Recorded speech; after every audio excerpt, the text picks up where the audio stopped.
pensar um pouco, que são algumas coisas relacionadas a como a gente está vendo a relação do Brasil com a economia internacional.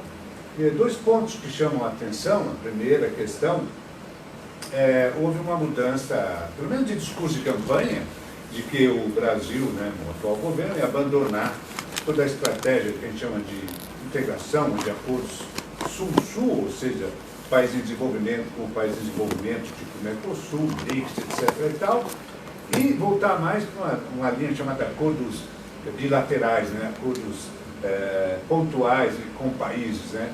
Isso chama a atenção e nos faz pensar, ter um pouco de reflexão. Talvez não dê para ter um cenário, mas pelo menos ficar atento, né? Isso é muito importante, né? Esse é o primeiro caso. Outro caso também relacionado a essa questão da OMC, né, que está por trás dessa ideia de acordos bilaterais ou multilaterais, né, que desde 1999 teve uma conferência em Seattle, da OMC, e aí houve uma briga muito grande entre países envolvidos e países em desenvolvimento, também entre o chamado país, o movimento anti-globalização, né? A agenda dos países envolvidos era que eles colocassem o que a gente chamava de OMC+, né? Porque normalmente o que controlava na época do GATT? Controlava o comércio de bens. Agora eles tentaram colocar bens, além de bens e serviços, propriedade intelectual, compras do governo, legislação trabalhista, questões ambientais, e isso houve uma grande resistência por parte dos países em desenvolvimento. Daí surgiu o G24, na época do governo do Lula, uma resistência contra essas propostas feitas pela OMC. Qual vai ser a resposta dos países desenvolvidos? Eles vão partir, já que eles não conseguiram impor a sua agenda na OMC, porque a OMC voto todos os países, se tiver um país contra, não funciona, não existe 2/3 de maioria simples absoluta, nada disso. Isso emperrava lá, emperrou o desenvolvimento. Então o que eles vão fazer? Vão propor a criação de tratados ou acordos bilaterais ou de integração econômica norte-sul, tipo esse que o pessoal está falando que nós vamos fazer com a Europa, né? Então, o governo estava anunciando, né? Ou acordos bilaterais, que é um pouco a linha do que o governo Bolsonaro tem dito agora, abandonar esse negócio de sul-sul e vão mais para acordos bilaterais. Então, é esse cenário que eu queria colocar um pouco mais. Só para eu ter uma ideia para vocês, em termos de número, depois de 99, quando houve essa questão da OMC, né, porque não se conseguiu ampliar o leque, né, de pontos além de comércio de bens, eles conseguiram alguma coisa em tratado de propriedade intelectual, tratado de investimento, regulação de serviços, sim, avançou. Mas outras coisas, tipo compra do governo, questões ambientais, legislação trabalhista, isso não, né? Eles vão usar os tratados bilaterais e acordos norte-sul, tipo a antiga ALCA, ou agora esse acordo Mercosul e Europa, para impor essa agenda, né? Essa agenda tem muito a ver com a visão que se tem do mundo hoje, né? Até os anos 80, vamos dizer assim, até o advento do neoliberalismo, que para nós a gente chama de consenso de Washington, a visão que você tinha é que o mundo era plano, havia um tratamento especial diferenciado para os países em desenvolvimento. Isso permitiu a gente se desenvolver, né? Você vivia num mundo multilateral, mas você podia fazer estratégia de industrialização com substituição de importação, né? Isso não é o anti-multilateralismo, mas se tinha direito a um tratamento especial diferenciado. Começou essa ideia de que com esse mundo globalizado, informática, o mundo é plano, level playing field, ou seja, o desenvolvimento econômico é como se fosse uma corrida de cavalo. Todo mundo sai igual, sabe? Se coloca no paddock, né? Sai todo mundo igual. Essa visão, então, agora vamos abandonar os tratados diferenciais, né? E vamos tratar todo mundo igual. Né? Essa é a lógica. Por trás disso, por trás dessa ideia de que o mundo é plano, vem esses acordos multilaterais ou bilaterais tipo Norte e Sul, onde os países desenvolvidos impõem a agenda que eles não conseguem passar, ou não conseguiram passar, junto ao OMC. Está muito longe? Desculpa.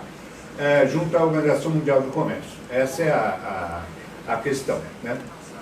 Eu dei esse dado para vocês, olha, hoje, de 1999 para 2010, nós estamos falando de um crescimento de mais de 200 tratados comerciais preferenciais.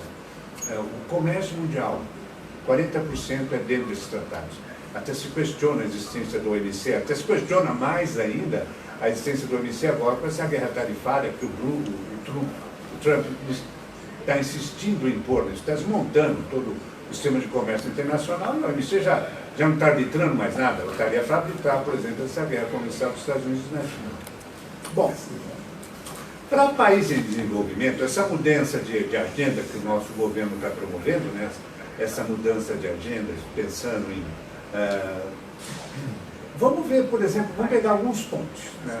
Pega, por exemplo, compras do governo.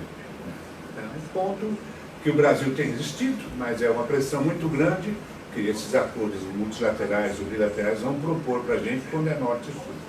15% do PIB, o governo brasileiro é o maior comprador, né, da economia. E isso é utilizado como política industrial. Né? Há uma pressão muito grande para que isso não ocorra. Até você pode usar. Porque a gente fala de compra de governo, são também as obras, né, os Odebrecht, Andrade Gutierrez, da vida, etc. E tal. Você, né, deixaria, né, você poderia trazer um chinês e não os nossos empreiteiros corruptos, né? Eu vi um dado, esses empreiteiros corruptos eram, na Odebrecht, acho que era 160 mil, agora são 20 mil, então você tinha uns 100 mil corruptos trabalhando na Odebrecht. Né? Uma lógica meio difícil de entender, mas há essa pressão. Né? Você poderia dizer, mas a ideia é você manter, né, as compras do governo, né, dentro de um país, que é um instrumento de política econômica muito importante. Essa é uma coisa que está sendo colocado na mesa para a gente. E o cenário está propício para que isso avance. Isso é bem importante. Né? Um outro ponto da questão da propriedade intelectual, por exemplo, é outro ponto interessante. Né? Essa ideia de conhecimento, né, do conhecimento ser monopolizado pelas empresas. Né? O conhecimento deveria ser público.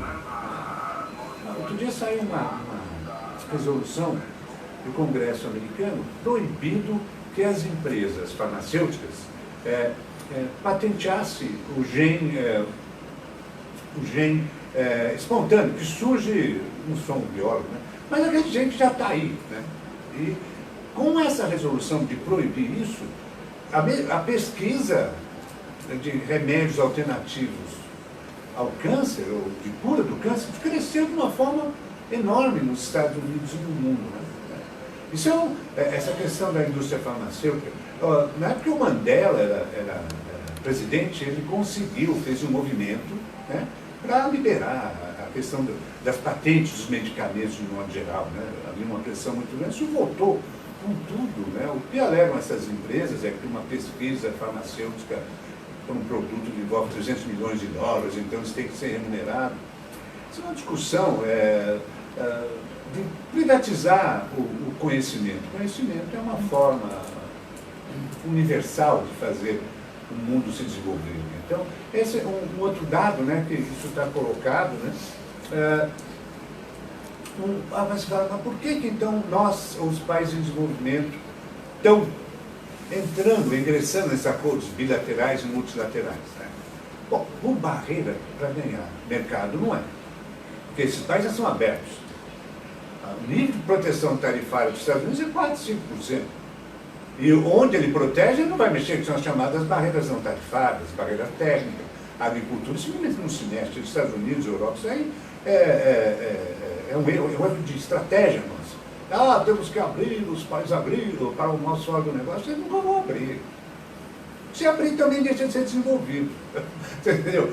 A nossa estratégia é mais para a parte da indústria, por aí que nós temos que isso aí. Né? Então, esse é um outro ponto importante. Mas por que os países em desenvolvimento, então, entram nisso? Porque eles querem participar do mundo multilateral. Mas o que é isso? Eles têm medo que o concorrente que o país concorrente entre no mercado do país desenvolvido. Então eu vou entrar junto. Mas aí o que acontece? O país desenvolvido funciona como se fosse um hub, sabe? Um hub, onde ele tem uma série de acordos bilaterais com os países em desenvolvimento que estão lá competindo entre si. E nesse hub ele vai impondo essa agenda OMC+, que não era possível colocar nos países em desenvolvimento, né? Outro aspecto é a questão do investimento, né? Há uma discussão muito interessante. Se você segue essa lógica de proteção, de proteção de investimento, cláusulas de proteção de investimento, você atrai mais investimento direto externo, ou seja, multinacionais. Não há evidência empírica, há estudos que demonstram que não há uma correlação, né? Mas, por exemplo, essa questão do investimento, vou dar um exemplo. Ó, no NAFTA, que é o acordo entre o México e os Estados Unidos, tem uma cláusula que diz o seguinte: se houver, isso não é só no NAFTA, na maioria desses acordos bilaterais de investimento, tem uma cláusula que diz o seguinte: qualquer problema associado com a questão, alguma pendência que tenha com relação à remessa de lucro, ou coisa que vale, entre os países membros, os signatários desse país em desenvolvimento, ou desse acordo de investimento, será julgado, arbitrado num comitê de arbitragem internacional, mas não é aberto ao público, fechado. A decisão é apresentada. Esse negócio está no NAFTA e na maioria desses acordos que vem, né, vem por aí, né? Ok? Tá bom? Não. Então, qual é o cenário, né? O cenário... acho que a gente tem que ficar atento a esses pontos que eu levantei. A tendência do governo atual é seguir essa agenda, vamos dizer assim, OMC+, né?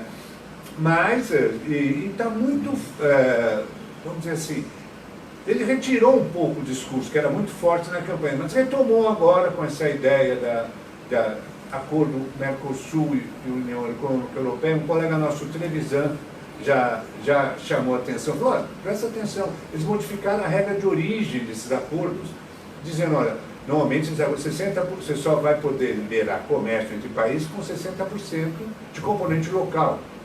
Eles liberaram, estão tentando liberar isso, os europeus, né? Isso significa o quê? Que o europeu pode importar produto chinês, né? e adentrar no Brasil, por exemplo. Então, esse tipo de coisa que a gente tem que estar muito atento, sabe? A pressão é muito grande. Agora, quanto ao cenário, assim, da inserção do Brasil, olha, a economia, né? Essa profissão é chamada a ciência do desânimo, em inglês é Smile Science, né? Eu não vejo, assim, um cenário assim, muito difícil, né, na área externa, mas a gente tem o que atrair. Você tem hoje em dia 10 países em desenvolvimento que recebem o grosso do investimento externo direto, que são as chamadas cadeias globais de valor, né? Nós somos um deles. Nós temos que saber usar isso. Né? Nós temos que saber usar, né? E não, né, de uma forma meio irreversível. Nós temos que saber usar isso em nosso favor, né? E claro, você tem um projeto nacional de saber negociar isso de uma forma que seja no nosso benefício e não, por exemplo, vou dar só um exemplo para encerrar esse negócio de investimento. O Brasil, isso é um estudo da Carta Capital, pessoal da Unicamp. O Brasil fez incentivos, BNDES, etc., para as montadoras. Algo em torno de 5 bilhões de dólares foi direcionado para as montadoras de automóveis. Sabe qual foi a remessa de lucro das montadoras nessa época? 6 bilhões de dólares. Então, esse tipo de coisa que você tem que cortar, percebe? Tem que estar atento, essas informações não aparecem. Quando aparecem é muito... E aí vale como a gente estava. Porque outro dia eu estava almoçando com um colega nosso, um professor, até meio doente, e ele falava muito pouco, e eu disse assim, é bom conversar com gente inteligente, é bom ouvir pessoas inteligentes, né, traçando esse cenário. É isso, ok?